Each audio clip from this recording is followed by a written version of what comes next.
Hey guys, welcome. This is a general reading for the collective of all signs for the new moon in Aquarius. I'm jumping in about a day early and to bring you the new moon reading. It is time stamped. I will do the oracle, a little bit of information about this lunation, and then of course the tarot spread. But I wanted to give you a little heads up about what's coming. The next 4 days I'm going to dedicate to the shift of the nodes of fate. The north and south node change signs every 18 months, and just last week or on the 11th they moved. North node is now in Pisces, south node in Virgo, and I'm going to do grouped readings, so taking it 3 signs at a time each of the next 4 days to sort of explore the depths of that, how that impacts you. I will be doing it by rising signs, so I'm saying that now while I have you all as a captive audience. The reason why is because your rising sign is a fixed point. If you have Aries rising, I know where to find that Pisces North node, no matter what. I know where it is. If you have an Aries sun sign, it could land anywhere in Aries. But if I know where the Aries rising is. It's always the same point. So I just wanted to let you know that those readings will be for your rising signs, okay? Makes it just a little teeny tiny bit easier for me to do the nodes of fate readings. So that's coming up this week. And also, big announcement, I'm doing my Valentine's Day special on private readings, and this time, guys, to pay it forward and to say thank you for all of your patience in the last few months of helping me with the reordering of readings here on the channel. I'm taking $100 off. I know you heard it right, $100 off private readings. The link's below. It's first come, first serve, so you're not getting a special date for your reading. However many of you sign up is however long it's going to take me to get through the reading. So it's not a quick turnaround. If you're looking for a quick turnaround, I'm not your girl for that. I'm opening it up, and however many of you come in, it could take me the whole month of February to get through them. So go to the link, check it out. There is a questionnaire that you'll need to submit. I don't do readings without that questionnaire, so please do submit it. Please read the instructions. Please make sure you give me details so that I can give you a quality reading. Okay, but it's $100 off because I love love. I believe in love, and even though Valentine's Day is over commercialized, it doesn't matter. This is my opportunity to say thank you. Okay, it means so much to me, and this is my way to show you how much it means to me that you all supported me during this difficult time. And it worked. We're getting some traction, a little engine that could on this channel. So thank you. Okay, so, and I will be changing the order of readings again coming up in February, getting back to something a little bit more normal.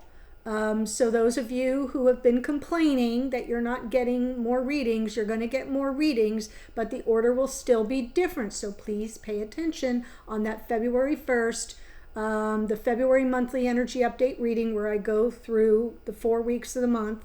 Please watch that reading because that's where I'm going to do the announcement for that, okay?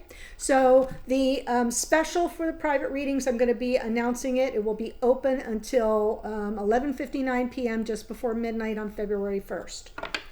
So get in line. I go in order of how those bookings come in, okay? All right, here we go.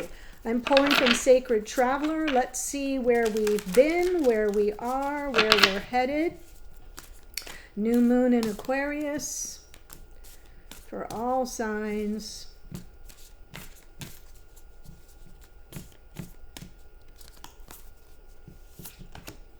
View from above. Get the big picture. Okay, this is where we're coming from. This is perfect. Perfect. You're going to hear why in a minute. I love that. Where are we right now? Vast vistas, expand your horizons. This is also very perfect. I can't believe this is coming through. And where are we headed? Crossing bridges. Oh, nice. It's time for healing, connecting, mending, and releasing. Wow, kids. Nailed it on this one. Really nailed it. View from above, vast vistas, and crossing bridges. Right? Because we can't really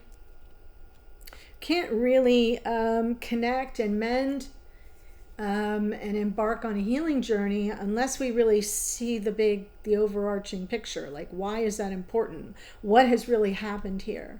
And, you know, that vast vista, the expanded horizons tell us that we can't really embark on something bigger for ourselves, expanded, until we kind of go back a step or two, you know, mend fences, heal, connect, reconnect in some cases, and then release where it's necessary. So this all feels like we're taking care of something here with intention setting, so that when we get to the next full moon, we can truly release it from a healed place. Really beautiful. So let's talk about this moon, all right, before we jump into tarot. I've got my notes right here, so you're going to see me looking down. The new moon in Aquarius will be on January 29th at 7:35 a.m. Eastern time, so you want to check your local listings for where it peaks for you. It will be at 9 degrees 51 minutes, so we can just say 10 degrees to make it easier. So if you want to find where 10 degrees of Aquarius resides in your natal chart, like where, what house would be the easiest way to say that. So you can see what aspect of life it's mainly occurring in. When we have a new moon, the sun and the moon are conjunct. That means they're together at the same place in the sky. It's the first new moon of the calendar year, so it's highlighting what we're ready to begin in the Aquarius mansion of our chart, house or houses, because, you know, it's going to be hitting at the first decan 10 degrees, and then it's got 20 more degrees to go through. And what's fascinating is right there in the beginning of the Aquarius mansion, we have Mercury conjunct Pluto. So they're very close by the sun and the moon, and we'll catch up pretty quickly. So we have some realizations around areas of life that we want to change or that we want to approach differently. We're meant to stay above the horizon, right? Where our heads are kind of looking. We've got Mercury, which is all thoughts and perceptions in Aquarius, which is an air sign. We've got the sun and the moon there. Pluto, which usually pulls us in the below, is now up above the horizon. So we're seeing the bigger picture, right? The view from above, get the big picture. That's why I said it's so powerful. And we're also aligning our energy to where we're going, where we're headed, and what we want to direct our energy towards, which is really cool. So for example, I have this new moon and the sun are right now hitting Aquarius, is in my 7th house. So it's all about relationships and partnerships. So I'm going to be retooling the big picture for my life in terms of relationships. What do I want? Get the big picture, redirecting my energy. I haven't thought about relationships in a really long time. You know, it's just not been on my radar. Well, now maybe I have to put it on my radar, make it a priority. Does that make sense to you? So go find what house it's residing, all that energy is stored up in, because even though it's going to move on, it's a signature, right? It's like it's putting its stamp there in whatever house it's occurring in, or houses. It might encompass more than one house. Also, we have Uranus stationing direct at 23 degrees of Taurus, while this literally a day after, the next day on the 30th. So that is going to bring, and it's making an interesting connection to the new moon at this time. So it could bring some shocking developments. You know, Uranus, I always say, you know, that's, you know, expect the unexpected. It's like the Fool card, right? Anything can happen, and probably will. There might be some pivots and twists, surprises, turnarounds that set the course for a new direction. Boom. And it's fast moving change. So remember that the planet Uranus rules Aquarius. So his stationing direct in a Venus-ruled sign, because Uranus is right now in the sign of Taurus, can bring lots of twists and pivots to themes around love and money, right? Venus rules love and money. So you want to be mindful of that. If there are some changes you need to make, be prepared to make them on the proverbial dime. No pun intended. In your relationships and in your bank account, there may be things that you need to decide quickly, or they may be decided for you. We also have the sun and the moon are making a trine. That's like a big triangle. It is complementary energy. It's supportive to Jupiter, which is retrograde right now in Gemini, another air sign, right? The trines are hitting air signs.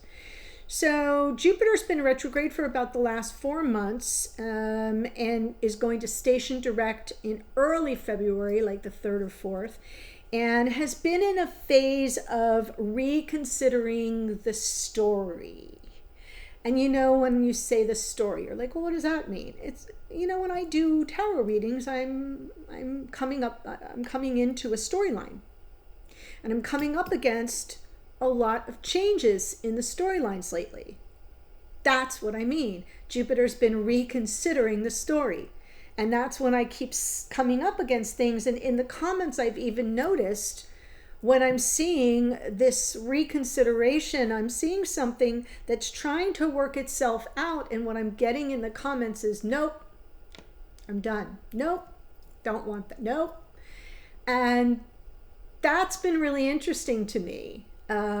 You know, I've made a lot of replies like, that's fully your prerogative. Okay, so I'm sending love and positive energy as you move forward on your path. I've tried to kind of ride the wave, and it's been interesting because I have noticed that. I've been like, this is interesting, because it's not just like a one-off here or there like it normally is. I have noticed it as sort of I hate to say a contagion, but a shift in the storylines that I am picking up on. And that is how I work with energy, is I'm counting on all of you that show up to be open, so that I'm tapping into your energy. And then when I get the comments that come in that say, all right, you've got my storyline right, but there's a shift, there's a pivot, I'm exiting this storyline. That's what this is saying with Jupiter, which has been in retrograde for the past 4 months. There's been a phase of reconsidering the story. So, and then there's like a plot twist, new info that's been coming in because Jupiter's been in Gemini. New information that you've been processing quickly. The narrative changes. So when he stations direct, there's a course correction when this happens. So we're challenging assumptions. We're asking better questions of ourselves. We're verifying facts. And this is in our lives, but it's also, you can see it in the world. You can see it in the collective. You can see it in politics. You can see it in countries. You can see it all around. I'm talking here between us, you know, in a smaller sense, in our relationships. But blast that out in a bigger spectrum and you can really see it playing out, right? Ask better questions, verify facts, go straight to the source. A lot of you are like, nope, I fact checked this shit. And now I've got my answers, right? See a bigger dream for yourself, a bigger picture, and move yourself forward into that new reality. That is what's happening with the sun and the moon, the new moon, you know, making this gentle, supportive, geometry to Jupiter in that last bit of his retrograde as he stations direct. Because when a planet starts to, station means it sort of comes to a halt. And when it does that, there's this little bit of shimmy energy and it's really agitating. It's like we can sense it. We can feel it rising up in us, like, something's happening. We don't articulate it. It's not like we walk around knowing, a planet must be stationing direct somewhere. But, there's an unsettled energy. And then once the direction is experienced as, no, we're free and clear now, this planet is moving direct, and things, our perception of that is that we're moving forward. I liken it to when you're pulling up to a red light, right? And you're pulling up, there's a car that's already stopped, and you're pulling up to the red light, it turns green, and they start to go forward. You feel like you're going backwards. You're not, but that's the sensation visually, right? And that's sort of the experience with these planetary retrogrades. The planets are literally not going backwards, but it's our visual perspective from Earth. It's what it looks like. So yeah, we're seeing a bigger dream, bigger picture. And it's helping us to move forward into that new reality. So here are the themes for this new moon when you're setting intentions. Envision a new reality. You want to set some intentions around that. You want to set some intentions around renewal, right? It's a renewal. It's like after a purge of sorts. And transformation. Who are you going to be on the other side that's transformed? And creating a new future. What are you creating for a new future for yourself? Either in the connection, if you're transforming it, or for the new connection you want to be open to receiving. I know. So that's what I have for you for the new moon in Aquarius. And now we move on to the tarot. Okay, so I'm going to do, again, an abbreviated Celtic cross, and then I complete the readings in the extended where I go Aries through Pisces. And in that, I do a focus on, what you might need to consider for intention setting with regard to relationship, since that's our focus here. Okay? And you can watch that for Sun, Moon, Rising, Venus, for you, for your person. So up to 8 potential opportunities for messages to come through, and all based on the information I just gave you, as well as this tarot spread.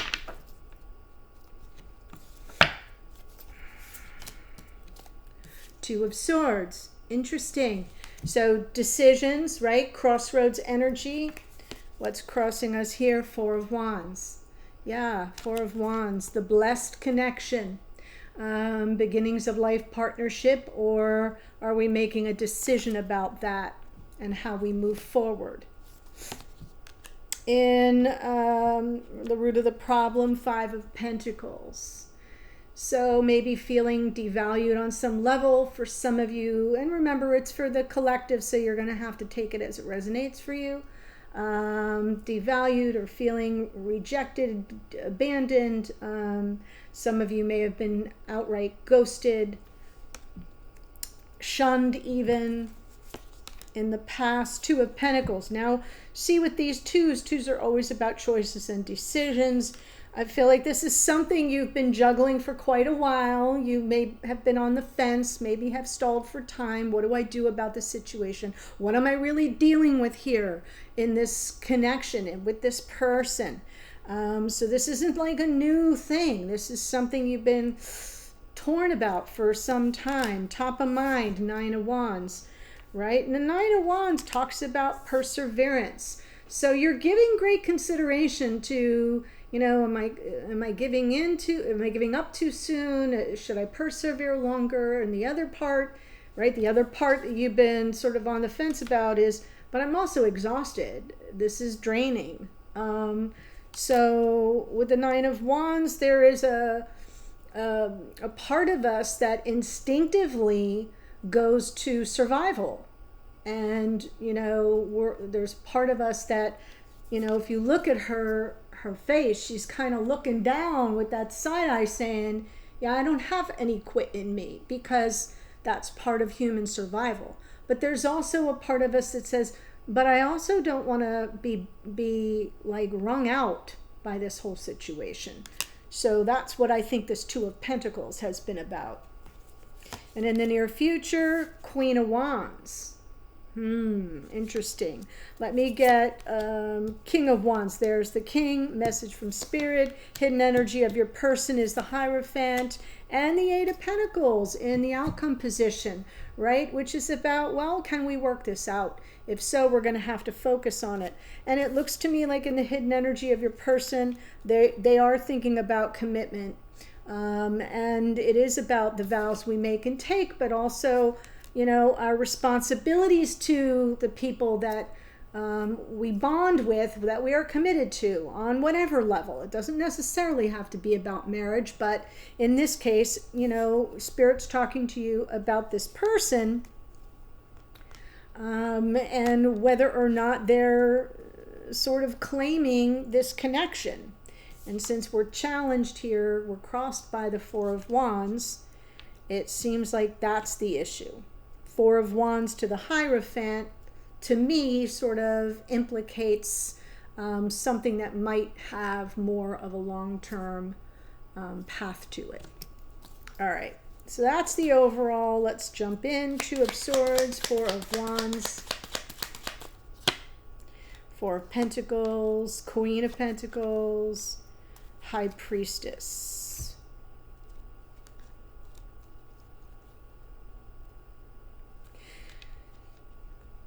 I feel like if you're in self-protection mode here, Four of Pentacles can be guarded, right? I'm pulling back here. I'm guarding my heart. Queen of Pentacles can be a self-care card. It's also a feminine archetype of a life partner. So one part of you is contemplating. Two of Swords, thinking about, you know, your ability to sort of see yourself in that role, but then also, since you're here in the Nine of Wands, top of mind is like, yeah, but this is exhausting. You got to trust your intuition about, well, is it time for me to sort of pull back and take care of me? Right? And remember I said that part of this new moon, we have that Jupiter stationing direct the day after in the sign of Taurus. Venus ruled Taurus. So there could be some unexpected twists, pivots, plot changes with regard to love or money. You might need to make fast decisions, quick decisions in the spur of the moment. So you may need to sort of rely on your intuition around that. It's sort of what I'm seeing here is that Queen of Pentacles can roll both ways, as that thought about being a wife or being a life partner versus also taking care of you, hunkering down and taking care of you. So then we have the Five of Pentacles and the root of the problem. Five of Pentacles speaks about instability, insecurity as well, financial or otherwise. It can be about self-esteem, self-worth and value. There is devil energy on there. There's the Queen of Wands as well, and the World card. I feel whatever has happened here has really done a number, tanked your self-esteem. And really, I'm feeling there's like karmic energy here too. Lots of negative karma when these two show up together. Almost like you're feeling like you were sucked into something and it's kind of drained you. The World card, Saturn, endings and new beginnings, sure, but it feels like these two cards, the Devil and the World, can be very cyclical. Like you keep learning the same damn lesson over and over and over again, and you're not kind of getting back and back, bouncing back up and getting back on your feet. So I'm seeing in this part of the reading that Queen of Wands reversed, right? Feeling disempowered, feeling like something has gotten the better of you. And it doesn't necessarily have to be a person, but it can be the situation, the environment you have found yourself in. You keep feeling disempowered, rejected, abandoned, taken for granted, taken advantage of. For some of you, it can be that you're dealing with some energy that's very controlling, very manipulative, a little bit of gaslighting even for some of you. It just feels to me like if this is the root of the problem, sheesh, it's a lot to contend with. It's a great deal to overcome. I can see why in this Nine of Wands we've got a lot of exhaustion, like your back's really against the ropes here. And no wonder with this Two of Swords, this is the perfect deck actually, right? With the two crows at her head, and she can't sort of find her way clear to even think, to make a decision, to get the clarity about the future of this connection. And so it's making sense that we have that Four of Pentacles, like sort of shrinking and getting smaller and just trying to protect your heart. Yeah, this is a difficult situation. Two of Pentacles, the past. Seven of Wands, Six of Swords, Temperance. Well, here it's almost, again, we've got some defensiveness, some resistance, an energy of maybe, well, maybe if I just give this a little more time, we'll get beyond it. I'll go with the flow. You know, I'm not going to rock the proverbial boat over a little bit of whatever that Seven of Wands was for you. For some of you, because I'm saying was because it's the past, for some of you it could just be bouncing up against somebody's, you know, somebody just being a little difficult. And I don't think that's your Seven of Wands. I think it's this person that you've been dealing with, and it could have been around themes of commitment or, you know, being more invested in the connection or whatever, because I feel like right now, the root of the problem is you're dealing with somebody who's been really controlling and it's making you feel like crap. And you're not sure where this is headed, but you cannot continue to allow it to disempower you. In the past, you were kind of chill, like, let me just go with the flow on this. Now it's like, the next card out would be the Ten of Wands. It's not a good energy. So let's see the Nine of Wands.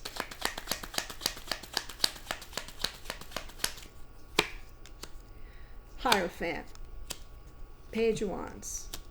Judgment. It's like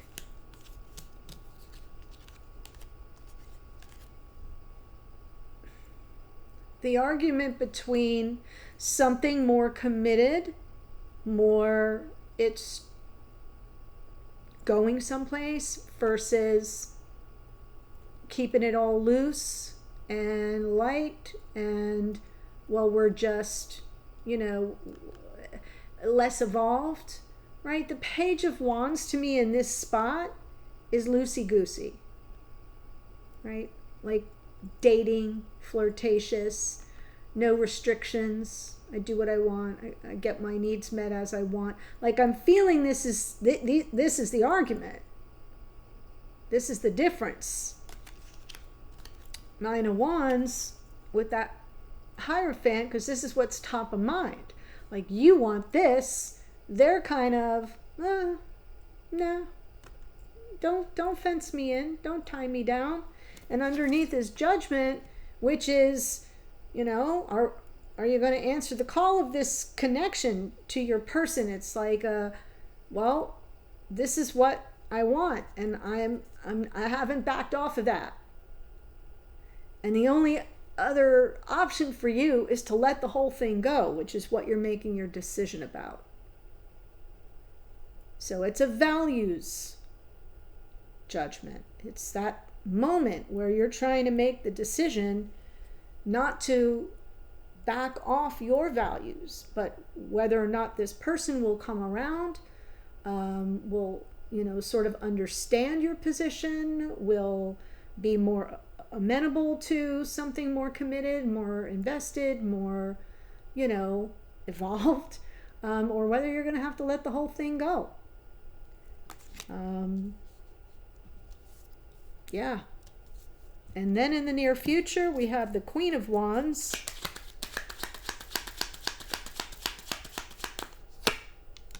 Page of Cups. Ten of Pentacles. Eight of Swords. Okay. So, I'll get to the Eight of Swords in a minute. I do believe for hanging in there, for sort of standing your ground, which is what I'm feeling has been happening at each various point. As difficult as this has been, you've been standing your ground. I feel there's a reward feedback system. I do feel you get some message from this person. Something sincere. Maybe even an apology, but at least something sincere about how they feel. And some sort of acknowledgement of the future, right? I'm not getting the full thing. Maybe something will come through in the extended, and maybe that's what we'll look at for your intention setting for this connection. Something regarding the future and what you might need to consider. But it feels to me like some kind of message comes through, and the Eight of Swords is from the bottom of the deck. So remember, the cards from the bottom of the deck are what you can't see. So you want to factor it in, because it's either in your unconscious awareness, theirs, or it's playing out behind the scenes. There will be some overthinking, and that's that moment where, even though you're speaking it into reality and this person can tell you how they feel and be completely sincere, it doesn't mean that, we go, run into the chapel. It means that there could be then a little backpedaling and a little moment of, now what do I do, right? The Eight of Swords has that capacity to kind of rear its ugly head and send us into overdrive of now what's the next best step. So just so you know, that's going to be lurking there. Now, for the King of Wands and the Hierophant is sort of hovering here. It is Taurus, and remember, Jupiter is retrograde right now in Taurus, and on the 30th is going to station direct. So that's the energy that's sort of, remember when I said when a planet starts to station, it's like it's going from moving backwards to stationing direct, and it's just at that shimmying. That's what I feel is happening here with this Hierophant energy. So, and then the Eight of Pentacles talks about working things out, focusing on a creative solution to a problem. Both of you being like heads down, doing the work. That's what you have to look forward to if you so desire. So let me get just a little sneak peek at that. Six of Cups, Knight of Cups, Justice. Yeah. The restoration of harmony, of some balance. I definitely feel the past life soulmate energy, the warmth, the comfort, the nostalgia. This person isn't going to throw this relationship away for any differences around themes of commitment. I feel a return of romance. Here it is, time for healing, connecting, mending, and then releasing. I am seeing this as almost a crossing the bridge to mend fences and to sort of get back on a balanced page. So it looks very loving. It looks very comforting, almost like we get to go back to how we felt when we first met each other, what brought us together. It's like the King of Wands isn't about to lose the Queen. Isn't about to lose the Queen. If given the chance. will rise to the occasion, Hierophant in their hidden energy. So that's a good sign. And then if you so choose to work things out, that's in the outcome position. So that's what I have for you here, my friends. I'm going to give you the astrology that showed up right here. It's extra added information that if you find that it aligns with your chart or your person's, it's just extra synchronicity. Okay, if you enjoyed the reading and the description of what the lunation has in store for us, please do subscribe below if you haven't already. Thank you for that. And as I said, the link for the extended is below. If you are already enrolled in any of the memberships, the individual zodiac or the all access pass, you don't need to purchase it. You have to go to moments.com, log in, and go to the left hand side and either click on your memberships, right? Click on the My Memberships and then go to the New Moon collection and it'll be the first one there. Okay, that's how you do it. If you ever have a problem accessing your readings, just email me at awakenedpriestess@gmail.com. Just email me. I will help you. Okay, so, and don't forget, if you scroll a little bit, booking page will take you to the special for Valentine's Day. And the next 4 days, you'll see the readings for the Nodes of Fate. Please observe that. All right, here we go. We've got the Queen of Pentacles is Capricorn. High Priestess is the Moon, which rules Cancer. The Devil is Capricorn. The Queen of Wands is out twice. She's associated with Aries. We have the World card is Saturn, used to rule Aquarius and now rules Capricorn. We have Temperance is Sagittarius. The Hierophant came out twice. That's Taurus. Page of Wands, Aries, Leo, Sagittarius. Judgment is Pluto. He's in the mix right now too, hanging out in Aquarius. Judgment rules Scorpio. We have the Page of Cups, Cancer, Pisces, Scorpio. The King of Wands is Leo. And the Knight of Cups is Pisces. Justice is Libra. That's what I have. Thanks for joining me. I'm headed to the extended right now, and we'll go all around the zodiac. Thanks for joining me. See you there. Bye for now.